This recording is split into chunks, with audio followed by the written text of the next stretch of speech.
Find investors to fund your business. Questions that would be answered. Why do businesses choose to seek out investors? What do investors look for in a business? How can I find investors for my business? Connect with me via WhatsApp, +234 703 247 4726, to get more interesting videos. Please, to support our ministry, remember to like the video, and also find it in your heart to subscribe to our YouTube channel and then gently tap the bell to turn on the notification, so as not to miss out on the next videos. Imagine it's 9:45 p.m., and you're craving a chocolate peanut butter pie. You preheat the oven, get out your ingredients, but, oh no, you need eggs. Rushing to your neighbor's house, you ask to borrow the 2 eggs you need. You and your neighbor are friendly, but not necessarily friends. So, while she'll give them to you, she'd like 2 of the 8 slices of that pie you're making in return. You're left wondering what to do. Stores are closed for the night, and you're really in the mood to bake that delicious dessert. But, if you take her eggs, you'll have to give up 25% of your pie. What's the most logical move? Let's find out. Investments aren't just for people baking pies. Many businesses rely on investors to find the funding they need to start up or expand their operations. As opposed to banks or non-profits, which generally provide loans that need to be repaid, investors usually fund businesses in exchange for an ownership stake, aka equity.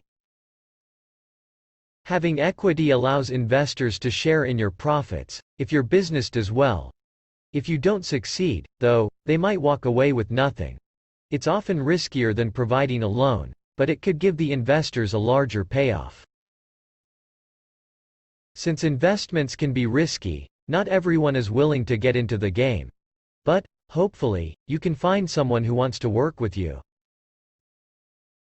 Many people's first investors are friends, family members, business contacts, or key employees who want stock. You might not generate much funding from these individuals, but they probably won't ask you to give up too much in return.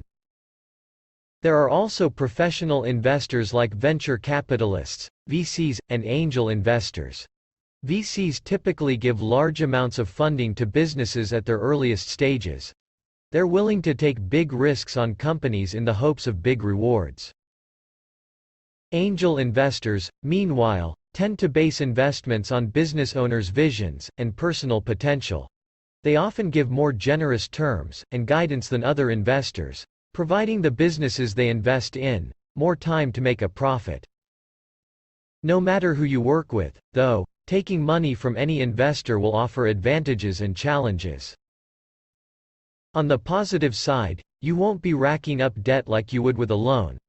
That means, no regular payments, interest charges, or potential credit issues. You also probably won't have to offer inventory or personal possessions as collateral. Many investors are willing to provide useful knowledge and connections, too. After all, they do well when you do well. Plus, if an investor is willing to fund your vision, it might get other people to take your company seriously. Of course, giving up, there's also a good chance you'll be losing some control over your business. Taking an investor's money forces you to operate with them in mind. That often means letting them vote on company decisions, like how you should use your profits. Some professional investors, like VCs, require audited financial statements or evaluations of your business from independent accountants before giving you funding. They might even require a seat on your board of directors. Finding investors generally isn't as simple as putting an equity for sale sign on your website. You need to know how to reach those who might be right for you. Start by looking locally. Chambers of commerce, or other groups designed to help small businesses in your area might have resources to help you find investors. Business and trade organizations can provide opportunities for networking with potential investors. Other business owners might understand what you're trying to build and know who would want to be a part of it. Many local, regional, and national governments also have economic development agencies. Consider whether they have any information on how a business like yours can find willing investors. Once you've set up a meeting with a potential investor, you need to be prepared to sell them on the benefits of your business. Walk in confidently with a strong, thought-out pitch that promotes your business to that particular investor. Address your goals, your company's unique aspects, what stage of growth you're in, and how much money you need. If the investor agrees to hear you out, you'll need to prove your vision as practical and profitable. Be prepared to present a detailed business plan, audited financial statements, your financial projections for the next 5 years, and market research. After that, tell your potential investor what they'll want to know most, how they'll make money off your project. Cover how your business will make a profit, and how long it will take for them to see a return on the funds they put in. Investors who feel like they can trust you from a financial perspective will probably want to feel like they can trust your company's managers, too. So, create a document that discusses your leadership team's best qualities. If you get an investor to believe in your company, you'll need to negotiate how much equity you'll give up in return for their funding. Make sure to leave these negotiations feeling like you're still in control of your business. Tip: getting an investor to trust you can take time. While you might secure investments from friends and family very quickly, angel investors might take 6 months to sign on, and VCs can take 8 months. So, keep working while you wait, and be persistent without being demanding or pushy. Your job doesn't end when you secure funding, though. Since your investors need you to succeed, you have responsibilities you need to fulfill.